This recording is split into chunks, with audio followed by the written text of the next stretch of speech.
Benvenuti amanti dell'uncinetto, sono Elena e che tu sia qui per imparare, per trovare l'ispirazione o semplicemente per condividere la passione di questo antico ma sempre innovativo hobby, sei nel posto giusto. Non dimenticare di iscriverti al canale e ora via al video progetto. Per questo progetto avete necessità dell'uncinetto 5,5 e per quanto riguarda il filato io andrò a utilizzare il Brina. Nella versione polvere sono gomitoli da 50 grammi e si presentano in confezioni da 500 grammi, di conseguenza 10 gomitoli. Per quanto riguarda la composizione abbiamo un gomitolo misto alpaca con effetto brinato, la composizione del 13% di alpaca, 12 di acrilico, 38 poliestere, 37 poliamide, 50 grammi, 80 metri. È un filato bellissimo, pelosetto, e in base a come lo si va a lavorare con un uncinetto più grande o più piccolo l'aspetto della composizione cambia. C'ha questo luccichio che è veramente elegante, fantastico. Non c'è il lurex ma semplicemente il pello tra virgolette è lucido. Bene, iniziamo subito il progetto, ma prima vi faccio vedere una grafica così avete l'idea di quello che andremo a creare.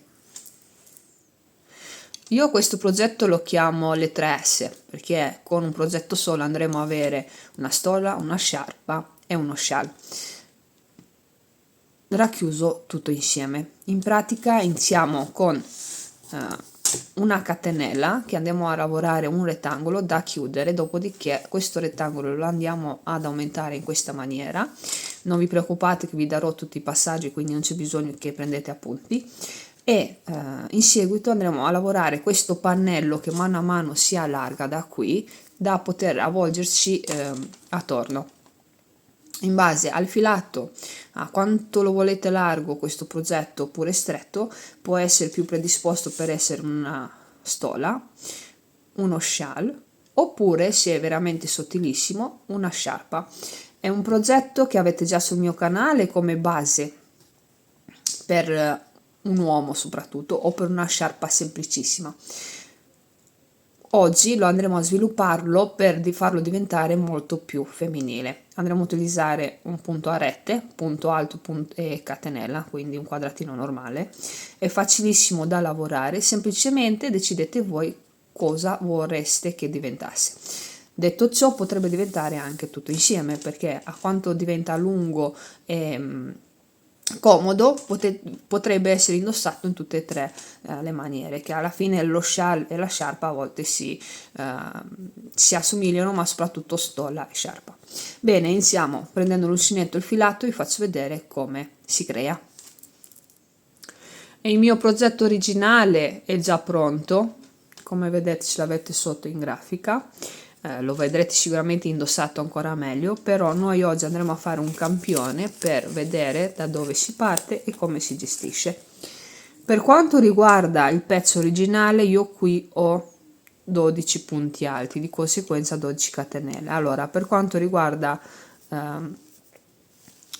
il campione, pensavo di farne 5 giusto per fare veloce e così riesco a darvi tutte le indicazioni in poco tempo e non dovete andare a impazzire.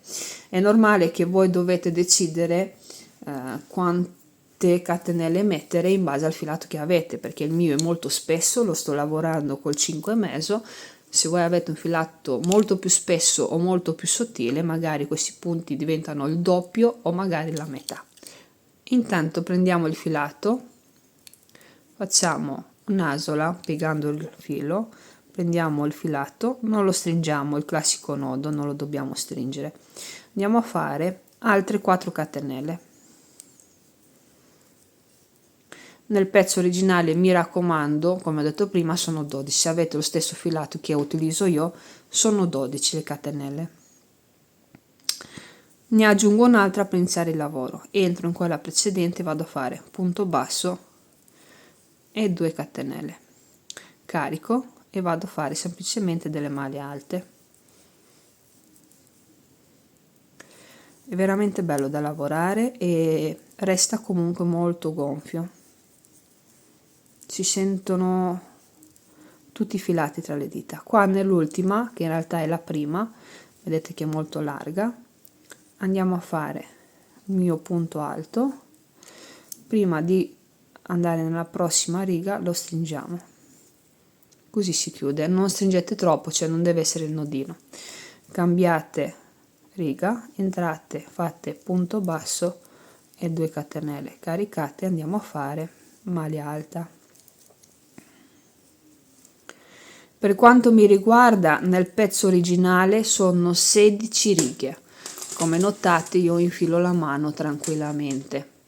Vi consiglio di decidere quanto deve essere larga, perché se andate a fare una stola molto larga, qui l'asola che andiamo a creare deve essere in grado di inserirla dentro, perché sennò dopo non riusciamo, ci sta male. Quindi mi raccomando, guardate anche alla fine quando io vado là a indossarlo questo progetto, come mi sta addosso, e in base a quello decidete se fate 16 righe o ne fate 20.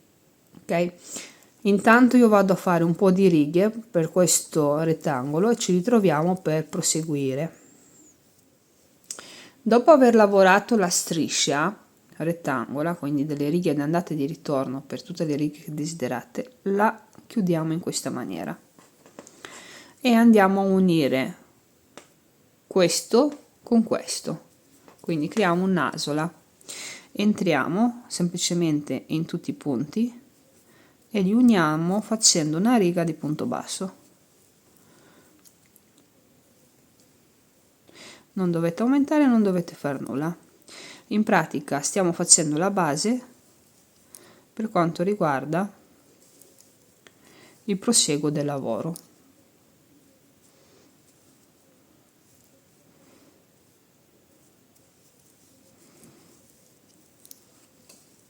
Ora questa strisciolina qua deve aumentare fino al punto in cui voi decidete di dire basta. Finito il video progetto vi darò anche delle misure così capite quanto ho aumentato. Iniziamo con la prima riga di maglia alta, giriamo il lavoro e ci alziamo con punto basso e 2 catenelle, carichiamo, rientriamo lì e facciamo un alto punto alto, quindi in pratica sono due maglie alte per punto. Questa è la prima riga, fidatevi che è molto facile. Allora, l'aumento deve essere un po' per volta, quindi non possiamo esagerare e aumentare subito di tanto, quindi aumentiamo un po' per volta.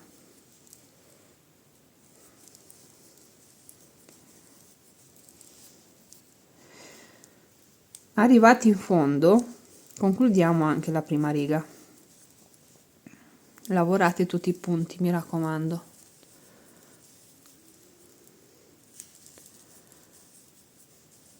Ed eccola qui. Iniziamo la seconda riga. L'avvio della seconda riga è uguale identico, giriamo il lavoro, entrate sempre punto basso e 2 catenelle. Questa è la maglia alta. Aggiungiamo un'altra per la separazione, carichiamo, entriamo qui e facciamo un punto alto. Quindi noi avremo per ogni punto di base, notate, una maglia alta e una catenella, una maglia alta e una catenella. Prima di arrivare al prossimo punto abbiamo la catenella, carico, vado nel prossimo punto e vado a fare maglia alta, catenella, maglia alta, catenella, carico e così via fino alla fine. Questo ci permette, come ho detto prima, di aumentare un po' per volta. Notate. Ho fatto la catenella, vado a fare anche l'ultimo punto della seconda riga e la concludo. È questa. Ora nella terza non dobbiamo fare altro che mantenere gli stessi punti, quindi in pratica non dobbiamo fare altro che alzarci, creare la maglia alta più una catenella, quindi punto basso più 3, caricare, entrare in ogni punto, quindi non vado più a fare l'aumento in qui che c'è la catenella, ma vado direttamente sulla maglia alta e lavoro i miei punti così come sono, perché dopo se aumento sin da subito un po' troppo, l'aspetto del lavoro è un po' più pesante, un po' più esagerato. Quindi se adesso io assesto con questa riga, ho la possibilità di capire se devo aumentare ancora oppure fermarmi, così prendo un attimo le misure. In pratica la terza riga non fa altro che seguire i punti della seconda e dare un attimo di assestamento, quindi né aumenti né diminuzioni. Vado a finire la terza riga e insieme iniziamo la quarta. Giriamo il lavoro, entriamo con punto basso,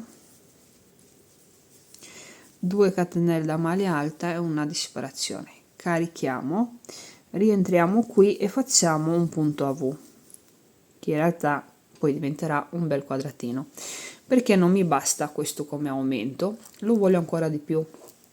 Quindi notate, aumento nella prima, nella seconda aumento ancora, la terza sesto la seconda, la quarta aumento e poi mi fermo, non faccio altro che lavorare i punti su di loro. Nell'indosso, come ho detto prima, se voi la volete ancora più larga potete fare altri aumenti. Intanto continuo facendo la catenella per questa catenella già qui, quindi io aumento semplicemente sul punto alto, catenella e punto alto. Le catenelle, questa, che sono già di base, non faccio altro che lavorarle, quindi non devo aumentare. Nella quarta riga aumento semplicemente dove sono i punti alti facendo dei punti a V. Dopo questa riga io ora prendo il pezzo originale, vi volevo far notare che dopo la quarta riga, quindi 1 2 3 e 4, ho smesso di aumentare, semplicemente ho mantenuto i punti facendo sempre maglia alta, catenella, maglia alta.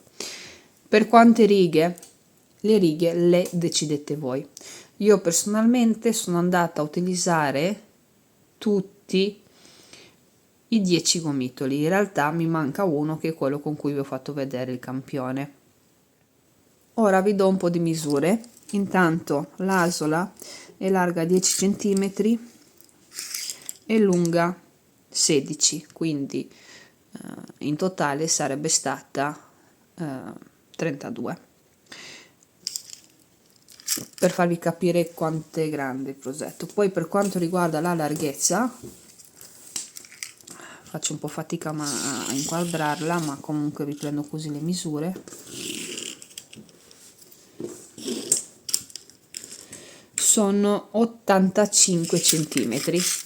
Per quanto riguarda la lunghezza, ve la dico quando lo indosso perché devo ancora finire di lavorare l'ultimo gomitolo. È un progetto che si appunto rette, ma tiene molto caldo grazie alla composizione del filato. Bene, vado a finire il progetto, ci rivediamo dove lo indosso, poi mi dite cosa ne pensate. Questo è il mio progetto, guardate, è gigante, veramente gigantesco e bellissimo, veramente fantastico. Potete indossarlo come me sulla maglia che sto indossando adesso, oppure potete indossarla su una giacca di pelle che vi faccio vedere, tipo questa. Dipende da come siete, un po' più freddolose o meno freddolose. Io sono una persona abbastanza freddolosa. Grazie al filato che c'è l'alpaca dentro, è talmente caldo che per quanto mi riguarda va bene da indossare anche le giornate più fredde, pur avendo un punto così aperto, perché potete indossarlo come una bella sciarpa, che adesso me lo prendo, e qui c'è comunque l'asola che potete utilizzare, ok? Oppure come stola, semplicemente la dovete aprire. Con calma vi faccio vedere tutti i modi per indossarlo. non vi dà fastidio perché l'asola è leggerissima, potete anche indossarla su una mano, ok? Oppure il classico indosso che non è più da stola ma è un po' più da scial, perché lo andiamo a chiudere inserendo semplicemente il lavoro nell'asola che abbiamo creato. Qui lo potete modellare come più vi è comodo, attorno al collo oppure no. Essendo un punto aperto è comodo anche da indossare sotto un piumino, sotto una giacca un po' più spessa, ma essendo anche così grande potete indossarlo su una giacca di pelle come ho fatto vedere prima, su una maglia magari in ufficio, oppure semplicemente sul giaccone invernale. Detto ciò, è un progetto che va bene per tutto l'anno. Perché? Perché io l'ho fatto con un filato lanato, ma nulla vi vieta di lavorarlo con un filato estivo, quindi da indossare per le occasioni speciali o magari per le serate un po' più fredde. Di conseguenza questo è un progetto molto versatile. Io vi ho dato le indicazioni su quante righe lavorare, su quante maglie mettere, però alla fine decidete voi in base al vostro modo di indossare le cose se fare una striscia più sottile oppure più larga, più spessa. Io lo trovo bellissimo, non vedo l'ora di vedere i vostri commenti, quindi fatemi sapere cosa ne pensate. Intanto vi mando un grosso abbraccio, ci vediamo al prossimo video progetto. Mi raccomando, iscrivetevi!